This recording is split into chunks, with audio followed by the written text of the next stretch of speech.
Spiritual देव ज्ञान। प्रिय भक्तों, आपका हमारे चैनल स्पिरिचुअल देव ज्ञान में स्वागत है।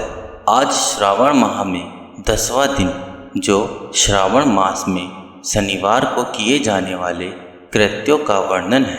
तो चलिए प्रारंभ करते हैं। ईश्वर बोले, हे संत कुमार, अब मैं आपसे शनिवार व्रत की विधि का वर्णन करूंगा, जिसका अनुष्ठान करने में मंदत्व नहीं होता है। श्रावण मास में शनिवार के दिन नरसिंह, शनि तथा अंजनी पुत्र हनुमान, इन तीनों देवताओं का पूजन करना चाहिए।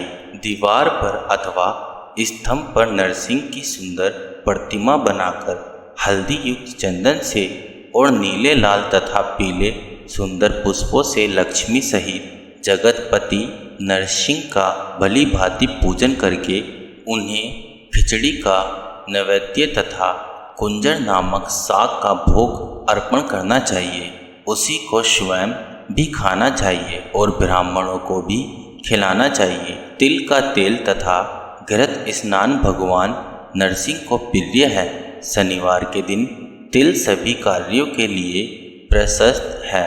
शनिवार के दिन तिल के तेल से ब्राह्मणों तथा सुवासिनी स्त्रियों को उपटन लगाना चाहिए तथा कुटुंब सहित स्वयं भी संपूर्ण शरीर में तेल लगाकर स्नान करना चाहिए तथा उड़द का भोजन ग्रहण करना चाहिए। इससे भगवान नरसिंह प्रसन्न होते हैं। इस प्रकार श्रावण मास में चारों शनिवारों में इस व्रत को करना चाहिए। जो ऐसा करता है उसके घर में स्थिर लक्ष्मी का वास रहता है और धन धान्य की समृद्धि होती है। पुत्रहीन व्यक्ति पुत्र वाला हो जाता है और इस लोक में सुख भोग कर अंत में वैकुंठ प्राप्त करता है। नरसिंह की कृपा से मनुष्य की चारों दिशाओं में व्याप्त रहने वाली उत्तम कीर्ति होती है। हे सौम्य, मैंने आपसे नरसिंह का यह उत्तम व्रत कहा। हे संत कुमार, अब शनि की प्रसन्नता के लिए जो करना चाहिए उसे सुनिए। एक लंगड़े ब्राह्मण और उसके अभाव में किसी ब्राह्मण के शरीर में तिल का तेल लगाकर उसे उष्ण जल से स्नान कराना चाहिए और श्रद्धापूर्वक नरसिंह के लिए बताए गए अन्न अर्थात खिचड़ी उसे खिलानी चाहिए। उसके बाद तेल, लोहा, काला तिल, काला उड़द, काला कंबल प्रदान करना चाहिए। इसके बाद व्रती यह कहे कि मैं यह सब शनि की प्रसन्नता के लिए किया है, शनिदेव मुझ पर प्रसन्न हो। इसके बाद तिल के तेल से शनि का अभिषेक करना चाहिए। उनके पूजन में तिल तथा उड़द के अक्षत प्रशस्त माने गए हैं। हे मुने, अब मैं शनि का ध्यान बताऊंगा, आप ध्यान पूर्वक सुनिए। शनैश्चर कृष्ण वर्ण वाले हैं, मंदगति वाले हैं, काश्यप गोत्र वाले हैं, सौराष्ट्र देश में पैदा हुआ है, सूर्य पुत्र है, वर देने वाले हैं, दंड के समान आकार वाले मंडल में स्थित है, इंद्र नीलमणि तुल्य कांति वाले हैं, हाथों में धनुष बाण त्रिशूल धारण किए हुए हैं, गीत पर आरूढ़ है, यम इनके अधिदेवता है, ब्राह्मण इनके प्रत्यधि देवता है। ये कस्तूरी अगुरु का गंध तथा गुगुल का धूप ग्रहण करते हैं। इन्हें खिचड़ी प्रिय है।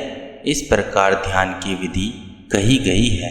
इनके पूजन के लिए लोहे में ही सुंदर प्रतिमा बनानी चाहिए। हे द्विश्रेष्ठ, इनके की गई पूजा में कृष्ण अर्थात काली वस्तु का दान करना चाहिए। ब्राह्मण को काले रंग के 2 वस्त्र देने चाहिए और काले बछड़े सहित काली गौ प्रदान करनी चाहिए। विधि पूर्वक पूजा करके इस प्रकार प्रार्थना तथा स्तुति करनी चाहिए। आराधना से संतुष्ट होकर जिन्होंने नष्ट राज्य वाले राज नील को उनका महान राज्य पुनः प्रदान कर दिया, वे शनिदेव मुझ पर प्रसन्न हो।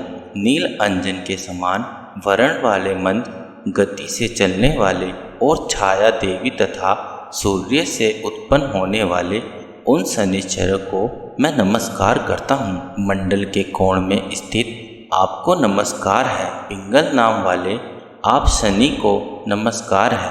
हे देवेश, मुझ दीन तथा शरणागत पर कृपा कीजिए। इस प्रकार स्तुति के द्वारा प्रार्थना करके बार बार प्रणाम करना चाहिए। 3 वर्णों ब्राह्मण, क्षत्रिय, वैश्य के लिए शनि के पूजन में सन्नो देवी इस वैदिक मंत्र का प्रयोग बताया गया है और शूद्रों के लिए पूजन में नाम मंत्र का प्रयोग बताया गया है। जो व्यक्ति दत्तचित्र होकर इस विधि से शनिदेव का पूजन करेगा उसे सुवापन में शनि का भय नहीं होगा। हे विप्र, जो मनुष्य श्रावण मास में प्रत्येक शनिवार के दिन भक्तिपूर्वक इस विधि से इस व्रत को करेगा उन्हें शनैश्चर के द्वारा लेस मात्र की भी कष्ट नहीं होगा। जन्म राशि से पहले दूसरे, चौथे, 5वें, 7वें, 8वें, 9वें अथवा 12वें स्थान में स्थित शनि दशा कष्ट पहुंचाता है। शनि की शांति के लिए सामग्री इस मंत्र का जप करना बताया गया है। उसकी प्रसन्नता के लिए इंद्र नीलमणि का दान करना चाहिए। हे संत कुमार, इसके बाद अब मैं हनुमान जी की प्रसन्नता के लिए विधि का वर्णन करूंगा। हनुमान जी की प्रसन्नता के लिए श्रावण मास में शनिवार को रुद्र मंत्र के द्वारा तेल से उनका अभिषेक करना चाहिए। तेल में मिश्रित सिंदूर का लेप उन्हें समर्पित करना चाहिए। जापा कुसुम की मालाओं से, आक धतूर की मालाओं से, मंदार पुष्प की मालाओं से, बटक बड़ का पेड़ के नैवेद्य से तथा अन्य उपचारों से भी यथाविधि अपने सामर्थ्यानुसार श्रद्धा भक्ति से युक्त होकर अंजनी पुत्र हनुमान जी की पूजा करनी चाहिए। इसके बाद बुद्धिमान को चाहिए कि हनुमान जी की प्रसन्नता के लिए उनके 12 नामों का जाप करें। हनुमान, अंजनी सुनु, वायुपुत्र, महाबल, रामेष्ट, फाल्गुन सखा, पिंगाक्ष, अमित विक्रम, उदिकर्मण, सीता शोक विनाशक, लक्ष्मण प्राणदाता और 10 गिरवाहा प्रहा। ये 12 नाम हैं। जो मनुष्य प्रातःकाल उठकर इन 12 नामों को पढ़ता है उसका अमंगल नहीं होता और उसे सभी संपदा सुलभ प्राप्त हो जाती है। इस प्रकार श्रावण मास में शनिवार के दिन वायुपुत्र हनुमान जी की आराधना करके मनुष्य वज्र तुल्य शरीर वाला, निरोग तथा बलवान हो जाता है। अंजनी पुत्र की कृपा से वह कार्य करने में वेगवान तथा बुद्धि वैभव से युक्त हो जाता है। उसके बाद शत्रु नष्ट हो जाता है। मित्रों की वृद्धि है, वह वीर्यशाली तथा कीर्तिमान हो जाता है। यदि साधक हनुमान जी के मन हनुमत कवच का पाठ करे तो वह अडिमा आदि 8 सिरों का स्वामित्व प्रदान कर लेता है और यक्ष, राक्षस तथा बेताल उसे देखते ही कंपित तथा भयभीत होकर वेगपूर्वक दिशाओं में भाग जाते हैं। हे सत्तम, शनिवार के दिन पीपल के वृक्ष का आलिंगन तथा पूजन करना चाहिए। शनिवार को छोड़कर अन्य किसी दिन पीपल के वृक्ष का स्पर्श नहीं करना चाहिए। शनिवार के दिन उसका आलिंगन सभी संपदाओं को प्राप्त कराने वाला होता है। प्रत्येक मास में 7 वारों में पीपल का पूजन फलदायक है, किंतु श्रावण में यह पूजन अधिक फलप्रद है। प्रिय भक्तों, इस प्रकार इस श्री स्कंद पुराण के अंतर्गत ईश्वर संत कुमार संवाद में श्रावण मास महात्म्य में शनैश्चर नरसिंह हनुमत पूजनादि शनैश्चर कथ्य कथन नामक 10वां अध्याय पूर्ण हुआ है। ओम नमः शिवाय।